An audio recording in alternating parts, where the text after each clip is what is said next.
Hi, I'm here with the beautiful and brilliant Laura Arnold of Arnold Ventures, who came and spoke at my Stanford GSB Individual Philanthropy course today on the topic of policy change.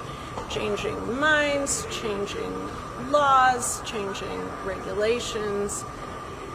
Laura, welcome. Hello. Thank you you so much for being here. Thank you for having me. It was a joy. Laura and her also brilliant husband, John, in their work at Arnold Ventures, focus on policy change. And they are, in fact, one of the few and one of the most effective philanthropic entities that focus on this critically important topic of policy reform. Laura, why is it, do you think, that so few philanthropists are willing to venture into this realm of policy work? I think that well, first I'll say that philanthropy is its own personal journey, as you all know, and I think that there are many varying ways of achieving your philanthropic purpose. So I think the most important thing is for philanthropists to be true to their purpose and their own objectives. Our own objective at Arnold Ventures is to improve people's lives, to leave our country in a better place than how we found it. And we believe that the way to do that is through policy change. We believe that philanthropy, regardless of how large it is really in the U.S. relative to other countries, is really such a small percentage of the resources that we have available in this country to serve at-need populations. So we believe that the highest and best use of our philanthropic dollars is as a toehold to government funding, to access the trillions of dollars that are spent in this country in any given year on issues ranging from healthcare to criminal justice to public finance to all of the issues that really touch our lives. You have a very methodical, research, data-driven approach as you move from ideas to actual policy change. What are some of the channels, activities, vehicles that you use at Arnold Ventures to help take the $427 billion that philanthropy allocates every year to hopefully access some of the $4.1 trillion that government allocates every year? Well, we start by analyzing systems. At the core of who we are is research and data. So we spend a lot of time being very thoughtful about the root causes of whatever dysfunction we're looking at in any market, whether it's the healthcare markets or the criminal justice system or any societal problem that we're trying to tackle. So we anchor everything that we do on basic research questions and try to seek the truth to the best of our ability. And from there, so that's sort of a more research function. That could mean analyzing the problem, investing in sort of descriptive research and randomized controlled trials and everything in between to try to get a handle on both what the problem looks like and what the range of solutions could be. At the same time, we make significant investments in laying the groundwork for achieving policy change in the event that we do find a solution that we think is a superior alternative to the status quo. So we think a lot about, what is it going to take to create an appetite for change in this area, whether it's from, grassroots level to a legislative level. We think a lot about how do we elevate this issue into the public conversation so that when we have solutions, we're ready to go. So that's a lot of what we do.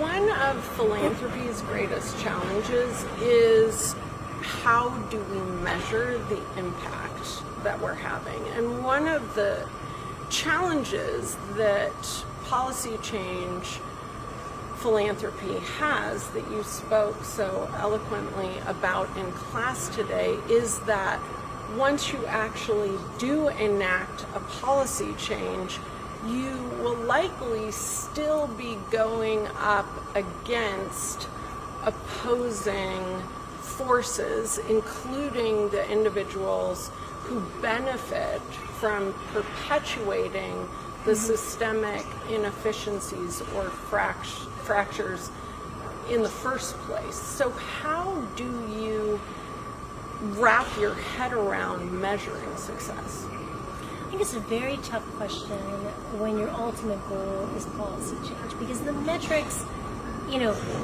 sort of, it doesn't lend itself to sort of clean metrics. You never know when an issue is going to move. You never know what might influence political behavior at any given moment. So I think what's important is to really have a good handle on what's happening on the ground in your issues. Are you continuing the conversation? Are you defending your wins? Are you attacking as much as you can those who might detract from what you're doing? And in terms of, in terms of analyzing retrospectively whether or not your actions succeeded, I think that's also challenging, because whatever that saying is, that that success has many owners but failures an orphan. I think that is so deeply true in policy work and advocacy.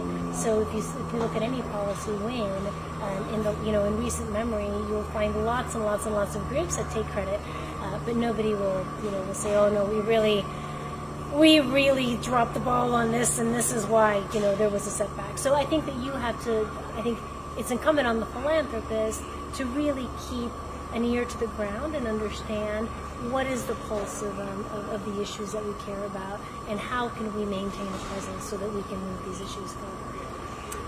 One of the many reasons that I think you bring such a unique asset portfolio to your work at Arnold Ventures is because of your own trajectory. You grew up in Puerto Rico, you went to Harvard, then Cambridge for your master's, Yale for law school, you were an M&A attorney at Wachtell-Lipton after clerking at the U.S. Court of Appeals, then you were an oil and gas energy entrepreneur, and now you're one of the most influential philanthropic leaders in our country. What is a piece of advice that you wish you could have given yourself at the beginning of your journey?